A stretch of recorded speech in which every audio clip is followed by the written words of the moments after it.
Никто не садился в старое кресло-качалку деда после его смерти, но каждую ночь кресло все равно качалось само по себе, медленно, легко, как будто он все еще смотрел за семьей. Семья собиралась вокруг, рассказывая истории и делясь смехом, ощущая присутствие деда, даже когда его не было рядом. Дети обращали внимание на кресло, задавая вопросы о том, почему оно качается, и чувствовали тепло от воспоминания о своем любимом дедушке. Старшая женщина улыбалась, вспоминая, как дед сидел в этом кресле, рассказывая истории, которые всегда собирали их всех вместе. В дождливую ночь, когда мир снаружи успокаивался, кресло продолжало качаться, как будто напоминало о теплых моментах, проведенных с дедом.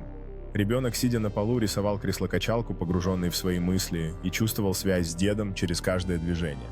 Во время праздников семья собиралась вместе, и кресло-качалка стояла в углу, напоминая о том, как дед всегда был частью их радости. С рассветом комната наполнилась светом, и кресло-качалка продолжала медленно качаться, как будто дед все еще был рядом, наблюдая за своей семьей. Дети играли на улице, а кресло-качалка продолжала качаться внутри, словно дед хранил их воспоминания и радости в своем присутствии.